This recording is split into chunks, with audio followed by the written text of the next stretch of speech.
बहुत बहुत स्वागत प्यारे बच्चों आपका हिंदी कविता शिक्षण के तहत। आज हम कल जो छठी कक्षा का पेपर होने वाला है हिंदी का जुलाई का, उसकी तैयारी शुरू कर रहे हैं, जिसमें पाठ 1 और 2 की रिवीजन वीडियो मैंने पहले डाल दी हैं। पाठ 3 और 4 की रिवीजन वीडियो अभी हम शुरू करेंगे। पहला प्रश्न है हमारे पास, पंजाबी शब्द का हिंदी अनुवाद होगा। पंजाबी शब्द कौन सा दिया हुआ हमारे पास? पुत्र। इसका हिंदी अनुवाद पुत्र। ठीक है बेटे। उसके बाद लाल बहादुर शास्त्री भारत के डैश प्रधानमंत्री थे। कौन से नंबर के प्रधानमंत्री थे? दूसरे प्रधानमंत्री थे। नाविक गंगा पार ले जाने का डैश किराया लेते थे। बेटे हमने ये लेसन किया हुआ है, इसमें 1 पैसा। कितना किराया लेते थे? 1 पैसा।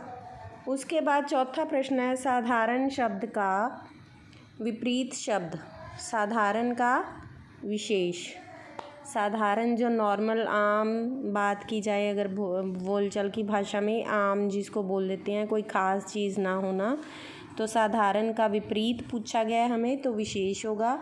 जन्म शब्द का विपरीत शब्द मृत्यु होगा। हाँ जी सही है, मृत्यु होगा।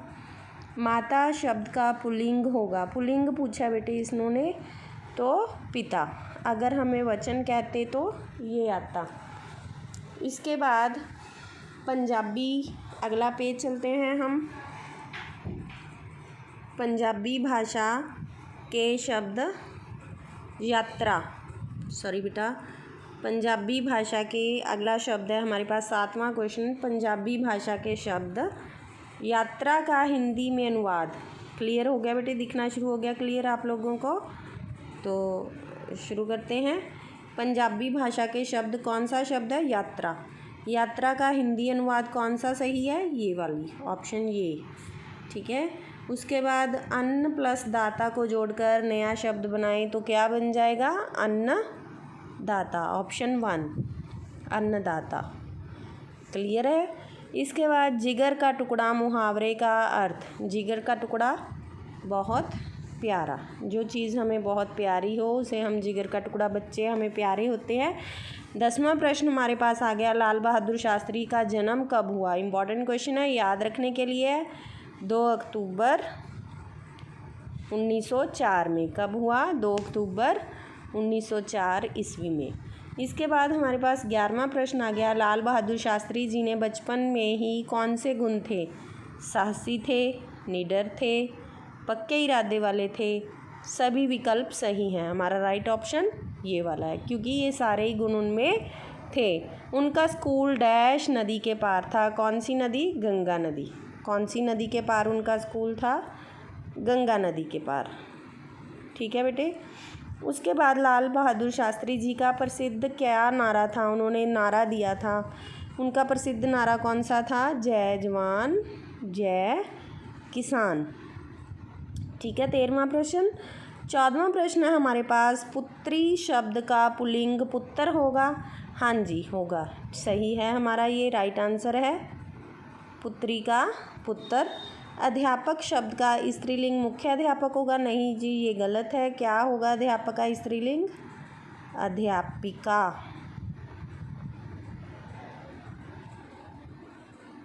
क्लियर? इसके बाद हमारे पास आ गया, सहपाठी से नया शब्द सहपाठी। हाँ जी सही है ये। इच्छा शब्द से संयुक्त अक्षर च छ का प्रयोग हुआ है। ये भी सही है। लाल बहादुर शास्त्री जी के पिताजी एक अध्यापक थे। हाँ जी थे, अध्यापक थे, ये सही है ये। इसके बाद हमारे पास आ गया क्वेश्चन आंसर। इनके शॉर्ट क्वेश्चन हम ज़रूर देखेंगे। श्री लाल बहादुर शास्त्री जय जवान जय किसान का नारा किसने दिया? लाल बहादुर शास्त्री जी ने। श्री लाल बहादुर शास्त्री जी का जन्म कब हुआ? 2 अक्टूबर 1904 को। पुत्री के बीमार होने पर उन्हें कितने दिन के लिए रिहा किया गया? पुत्री जब उनकी बेटी बीमार हुई थी उन्होंने 15 दिन के लिए रिहा किया गया। लाल बहादुर शास्त्री जी का देहांत कब हुआ? 11 जनवरी 1966 ईस्वी को। जेल से आने के बाद लाल बहादुर शास्त्री जी ने कौन सी पढ़ाई पूरी की? अपनी शास्त्री की पढ़ाई पूरी की। ठीक है बच्चे। इसके बाद हम अब चलते हैं अपने पाठ 4 पर। ये है हमारा इंद्रधनुष। रंगों का मेला, चौथा पाठ अपना। तो शुरू करते हैं चौथे पाठ को। दिख रहा होगा आपको, ठीक है बेटे। पंजाबी शब्द रंग का हिंदी में अनुवाद, हमारी राइट ऑप्शन ये रही। मेघ शब्द का पर्यायवाची शब्द, मेघ क्या होता है बेटे? बादल। आकाश में जो बादल छाए होते हैं उनको मेघ कहते हैं। उमड़े बरसे डैश मेघ, उमड़े बरसे काले मेघ, काले मेघ आएगा। सहसा डैश आए, सहसा कौन आ जाते हैं बीच में? सूर्यदेव, एकदम से सूर्य निकल आते हैं बारिश के बाद। वर्षा ऋतु डैश है, क्या होती है वो? हमें मुस्काना सिखाती है, हमें मुस्काती है, खुद भी मुस्काती है और हमें भी मुस्काना सिखाती हैं। हमें किस प्रकार के रंग बिखेरने हैं? खुशी के। हमें भी रंग बिखेरने हैं लेकिन खुशी के। पंजाबी शब्द सतरंगी पिंक का हिंदी अनुवाद क्या होगा? इंद्रधनुष। सतरंगी पिंक को हिंदी में क्या कहते हैं?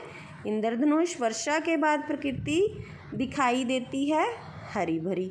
प्रभु शब्द का समानार्थक शब्द क्या होगा? परमात्मा। ठीक है बेटे, इसके बाद अगले पेज पर चलते हैं, देखते हैं हमारा अगला पेज। पंजाबी शब्द अचानक का हिंदी अनुवाद, अचानक, सहसा, अचानक से सूर्यदेव आए, सहसा सूर्यदेव आ गए। अर्धवृत्त शब्द का प्रयोग कविता में किसके लिए किया गया है? बेटे अर्धवृत्त क्या होता है? वृत्त होता है पूरा गोल और अर्धवृत्त होता है जो आधा गोल।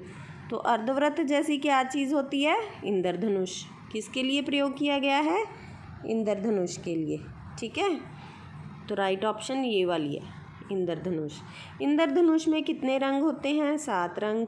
नभ पर किसका मेला है? रंगों का। किरण शब्द का बहुवचन किरणें होता है, हाँ जी किरणें होता है, सही है। वर्षा ऋतु के बाद प्रकृति हरी भरी दिखाई देती है, हाँ जी दिखाई देती है। सूर्यदेव, क्वेश्चन आंसर देखते हैं हम छोटे वाले। सूर्यदेव किस प्रकार की किरणें लाए हैं? सोने सी किरणें लाए हैं। वर्षा ऋतु हमें क्या संदेश देती हैं? खुशी के रंग बिखेरने का संदेश देती हैं। कवि ने बादलों की तुलना किससे की है? नभ में फैले लाखों छेदों से। उनको ऐसे कहा है कि नभ में जैसे लाखों छेद हो गए हों और उससे तुलना की है। कवि ने इंद्रधनुष की तुलना किससे की है? कवि ने इंद्रधनुष की तुलना झूले से की है। उनको ऐसा कहा है कि ऐसा लगता है जैसे प्रभु ने अपना झूला बनाया हो। वर्षा ऋतु किस महीने में आती है? सावन के महीने में। ठीक है बेटे, किस महीने में आती है? सावन के महीने में। मेरे ख्याल में आपको सारा क्लियर हो गया होगा। वीडियो को लाइक, शेयर और सब्सक्राइब ज़रूर करना है और कल पेपर देने से पहले ये दोनों वीडियोस ज़रूर देखनी है आप लोगों ने। ठीक है बेटे, ओके, कीप स्टडिंग, पढ़ते रहिए। धन्यवाद।